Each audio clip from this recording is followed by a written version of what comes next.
and it's supported aquatic life and biodiversity.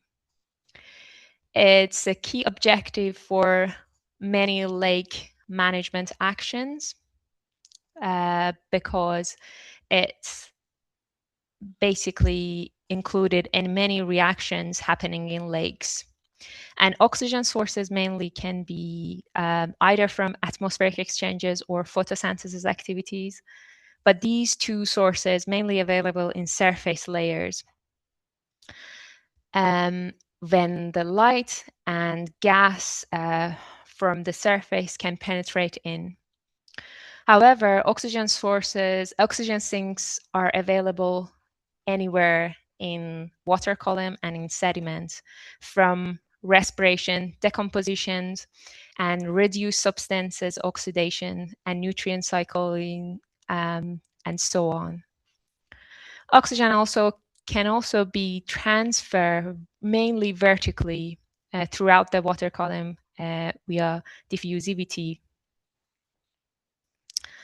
However, deoxygenation or lack of enough oxygen, a terminology has been defined for deoxygenation is known for hypoxia and anoxia with a two threshold of 2 milligram per liter and 0.5 milligram per liter. Negative impact of deoxygenation can be from reducing habitable zone for fish and other microinvertebrates, and it can be counted as a hypoxia stress, and it can increase the mortality rate of these aquatic organisms. In turn, the lack of oxygen can increase the rate of nutrient release from the sediment into the water column, which later on can fuel algal bloom and harmful algal bloom mainly. And greenhouse gas emissions can also intensify by deoxygenation, which intensify global warming. Deep water is the risky part of water column to get deoxygenation during the stratified period when the temperature differences from the surface to the bottom part of the lake is high enough that avoid mixing happening to the lakes. And this caused the bottom part to be completely isolated, relatively isolated from the oxygen sources in the surface. And the only components that transfer oxygen is the oxygen diffusivity, which not a lot. But oxygen, on the other hand, can be consumed from any oxygen sinks that located either in the sediment or in the water column. This caused that many lakes had experienced deoxygenation in the past and are experiencing in the future under the climate change scenarios, the further deoxygenation. And these projections are coming from our modeling tools. However, the gap existed between the modeling tools was that we wanted a model to be simple enough that transferable to the lakes with even limited data, and to be low computational cost and advanced enough to enhance our mechanistic understanding of involved mechanisms and also support climate resilience decision makings. To fill this gap, we developed a one-dimensional lightweight deepwater oxygen model for stratified period. Deepwater with this spelling means fixed bottom layers of a stratified system, which far enough from the surface and any oxygen sources available in surface. The component of oxygen consumptions are separated and and aggregated into sediment oxygen depletion and water column oxygen depletion. And we consider the mechanisms of diffusivity of oxygen transfer into and within the water column in the deep part. These oxygen depletion rates are the model parameters are modified with the water temperature and the temperature modifier coefficients.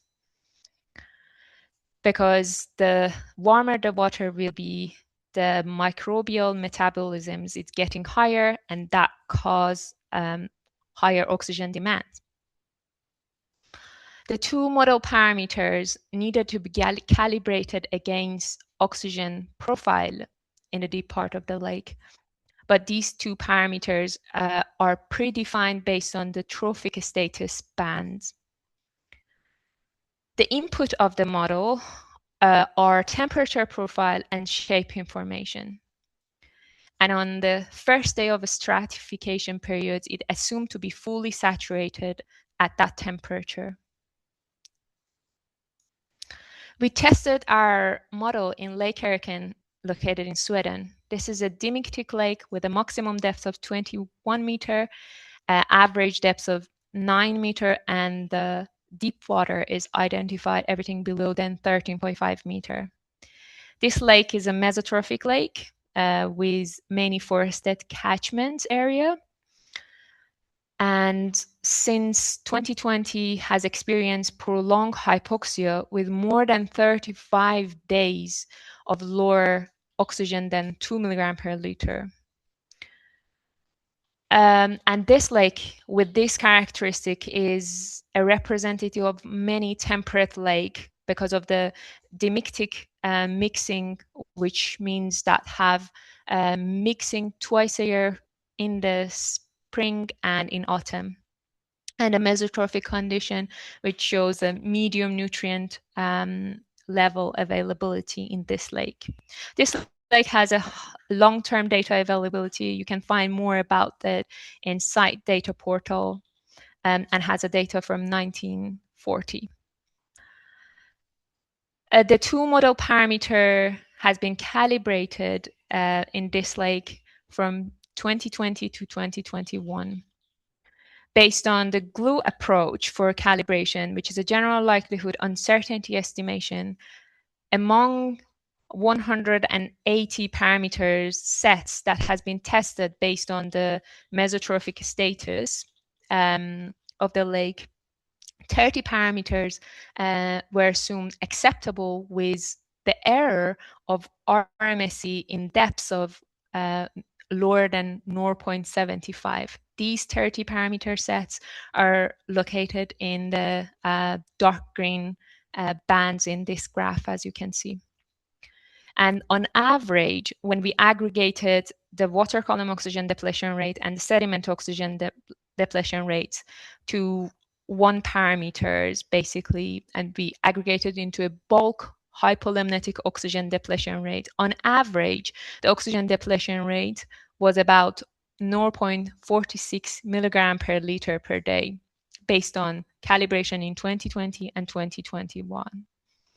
So we assume that for future projection, these parameter sets are valid and can be used with a historical record of Erken to be constantly mesotrophic lakes. And we validate these parameter sets. As you can see, the model performance was acceptable. In 2 years, we validated in 2022 and 2019.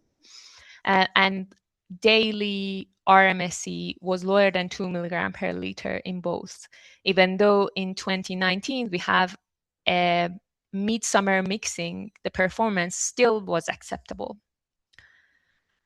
To do the future simulation, we coupled our deepwater oxygen model with a one-dimensional hydrodynamic model called GOTM.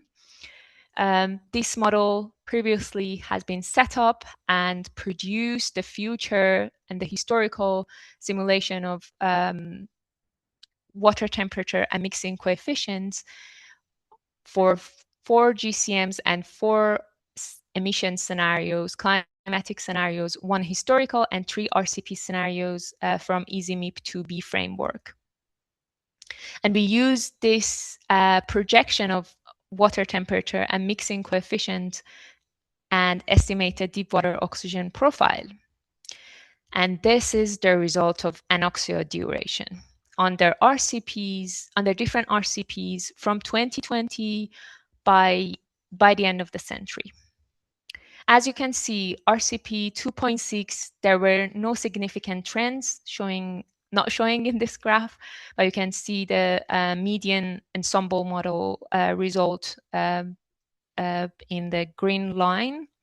However, RCP 6.0 and 8.5 anoxia duration has increased by about 3 and 5 days per decade, respectively.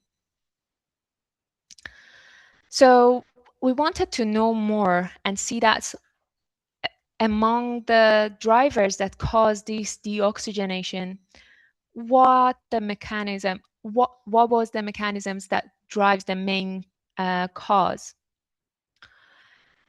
We go back to the GOTAM simulations and mechanistically check the stratification duration, onset temperature, average temperature, and mixing coefficient. These drivers basically can shape the oxygen dynamics in lakes via different mechanisms.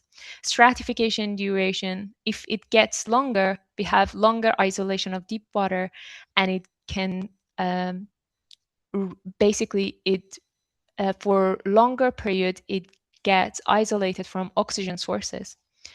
Onset temperature, the warmer the water is on the starting point of a stratified period, the less oxygen can it hold inside. And average temperature, the warmer the water will be, the temperature modifier has been applied to oxygen depletion rate is getting higher, and oxygen consumption is happening with a faster rates. And mixing coefficients, the less mixing coefficient the water has in the boundary condition and boundary layer of the deep part of the lake, the less oxygen fluxes can be introduced in the deep part of the lake. We tested these drivers in historical simulation from 1861 to 2005 using the random forest model and perturbation test, and we found out longer stratification is the main cause of anoxia progression. To make sure that this trends also happens in the future, we checked the stratification duration trends, and we saw that the rate of increasement in stratification duration under RCP 6.0 and 8.5 is just like 3 and 5, just like the anoxia duration progress 3 and 5. We also use this model to quantify how much intervention is required for climate adaptation management under different RCP scenario from RCP 2.6 to 8.5 using the oxygen depletion rate in the hypolemnion or VHOD. We estimate that we run the model with different oxygen depletion rates and estimate the reduction is required range from 30 to 13. And it depends on which scenario we are following in the future, basically. And our approach was that to calculate the reduction is required in oxygen depletion rate to maintain the oxygen level, or in that graph, anoxia level equal from 2020s to 2019. So these 2 decades were reference of the current and the future anoxia duration. These reduction require reduction in oxygen depletion rates basically is a proxy for nutrient reduction efforts, and it shows that if you're following the RCP, the higher RCPs will require higher interventions. And you can find more information on this topic and even more in the paper that has been published a couple of months ago in Environmental Modeling and Software. And it has a link to the model in a GitHub page, basically. So with that, I'll move to the historical climate forcing change and what happens with three specific meteorological variables: air temperature, wind speed, and solar radiation. From 1980s to 2010, across globe, we had experienced global warming and wind stilling. Warming is clear to all of us, but wind stilling is a reduction in wind speed for a long time. On the other hand, in European region, the solar wave radiation has increased as well. And these all three meteorological changes cause longer stratification duration. Obviously, warming and brightening with increasing the thermal gradients, and wind stilling had reduced the mixing energy that's coming from wind. We also checked in Erken if these trends also valid in Lake Erken. We tested the data from 1978 to 2010, and we found that warming, stilling, and brightening are happening with the trends of 0.5 Celsius per decade and stilling with 0.16 meter per second per decade, and solar wave radiation increased by about 4 watts per meter square per decade. However, we couldn't find any significant trends in the GOTM weather input, including cloud cover, relative humidity, air pressure, and precipitation. When we check how these meteorological variables, and we expect basically how these meteorological variables at the same time impacted stratification duration, we got a rate that you can see in the subplot B with about 7 days per decade increase in stratification duration. That was even higher than the RCP 8.5 in long term trends of stratification duration and anoxia duration. We also have the same result as we guess on anoxia duration in subplot A with about 7 days per decade. So when we checked how stratification, when we isolate basically with the experimental data set that we generated, we try to kind of isolate the impact of warming, stilling, and brightening. And dashed line shows the trends of stratification duration in that case, the median of these ensemble projections. And for these trends shows that warming has a higher impact on stratification duration, followed by impact of stilling and then brightening. With that, we expected to have the same value for anoxia duration. However, when we checked the anoxia duration trends, we found out after warming has a stronger impact, definitely. And then after warming, it was brightening. And stilling has almost no impact on anoxia progression. And that was very surprising. When we checked other mechanisms involved, we figured out all other drivers counteract the impact of longer stratification on the stilling. If you check the other subplots, you can see temperature during the stratified period at the onset and are decreasing under the impact of stilling and has a negative, basically, trends for onset temperature and average temperature during the stratified period.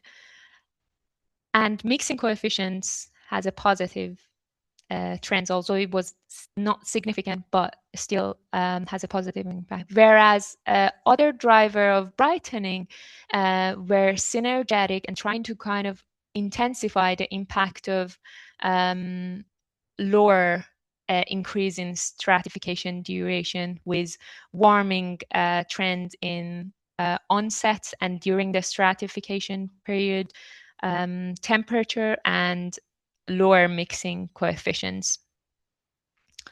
So with that, that was clear that the interaction of these trends can be complex. But we also checked how the combined impact of each of two of them and all three together could impact anoxia duration.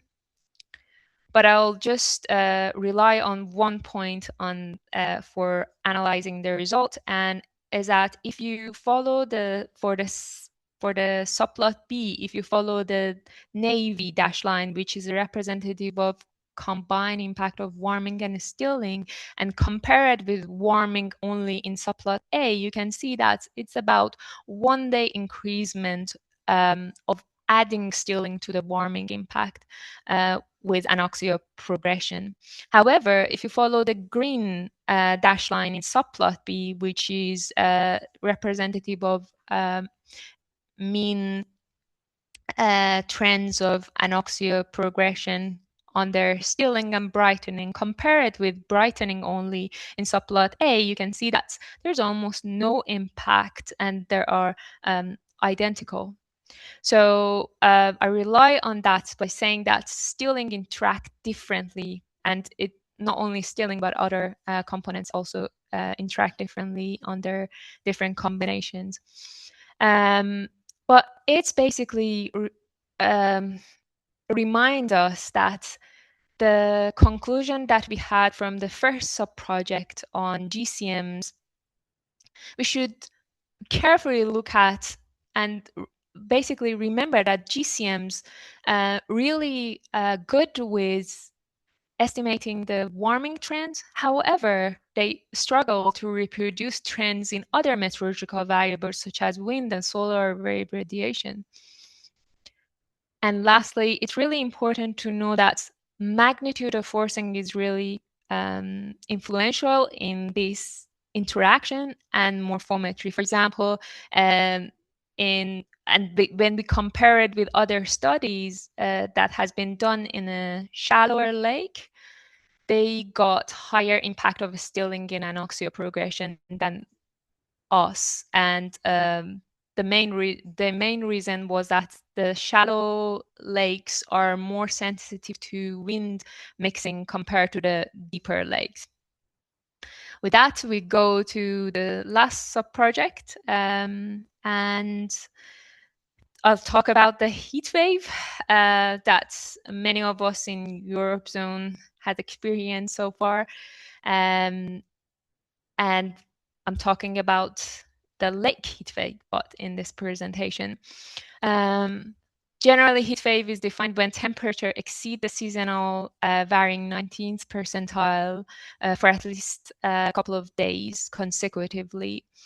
And studies shows that this terminology can be defined in lakes and lakes surface, subsurface, and bottom heat waves are getting more frequent and stronger under the impact of climate change. These negatively impact our freshwater ecosystem with increasing the thermal stress in fish and other aquatic organisms, and it increased the metabolism rate, which increased the oxygen demand, and it can cause harmful algal bloom to be happening. In that research project, we identify a terminology as oxythermal extremes in summer, with the idea of characterizing the surface heat wave, bottom heat wave, and low oxygen extreme events as a univariate extreme events in lakes. Surface heat waves is defined based on the same terminology of the heat wave events, and it's basically relies on the surface temperature and bottom temperature, the same procedure with bottom temperature. With a low oxygen extreme, we defined it a constant threshold of hypoxia level, or 2 milligram per liter, and we use the 5 days consecutive days for defining these extremes. So when two of these events are co-occurring with the buffer zone of 1 day, we call it bivariate event. And when all these three events happening at the same time, or 1 day buffer, we call it multivariate events.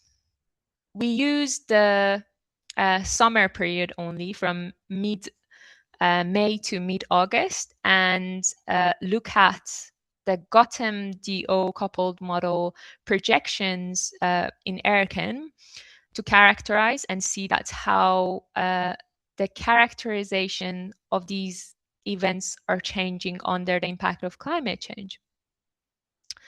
The characterization for univariate events are defined as a number of events, counting the duration, basically. Mean intensity is counting basically the difference between the value of temperature or oxygen in the deep part of the lake to the threshold, and a cumulative intensity, basically integrating the intensity and the duration together in one element. And for compound extreme events, defined as a bivariate or multivariate, we only could calculate the number of events. So with that, I'm showing you here the number of events in first column of this graph, and the middle column is showing the mean intensity, and the last one is showing the cumulative intensity.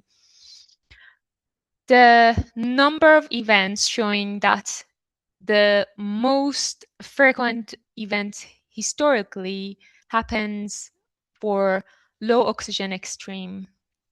If you follow the subplot G, you can see, and compare it with subplot D and A, you can see that in the shaded area in basically purple, it shows that historically from 1970 to 1999, the low oxygen extreme were more frequent than other univariate extreme. However, if you follow it by RCP scenario, you can see it that under all RCP scenario, the increase in surface heat wave was higher than other univariate extreme, and caused that this extreme to be more frequent by the end of the century compared to other univariate extremes. And this also shown by increase of surface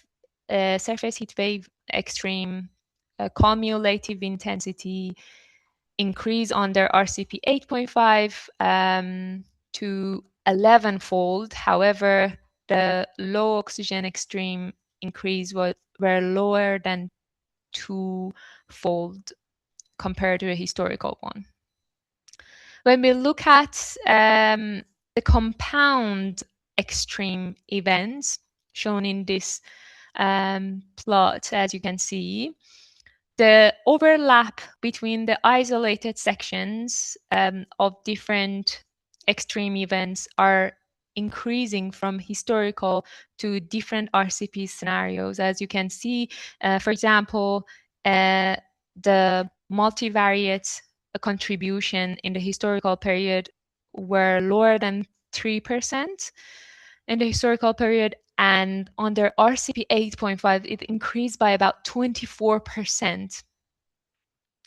And if you follow the basically independent univariate area, you can see that except surface heat wave showing in a purple circle and that independent area, if you can see my cursor here,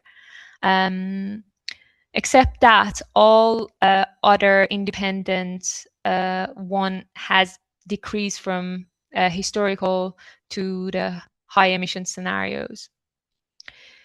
And statistics also shows that by the late century, more than 78 bivariate bottom extreme, which are basically bottom heat wave compounding with low oxygen extremes, co-occurred with surface heat wave extreme, and that caused basically multivariate extreme. With that, I wanted to kind of emphasize that how the univariate extremes under the impact of climate change are shift from univariate to compound extreme, and how much is important to consider in lake management the multi-dimensional aspect of climate change, not only one dimension of it.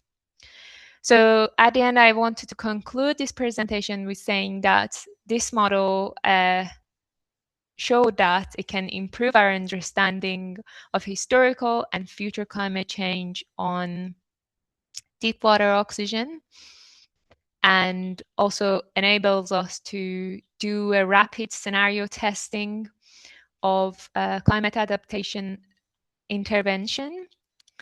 And lastly, emphasizing that assessing compound oxythermal extremes by using this modeling framework can help to identify multidimensional ecological risk of climate change.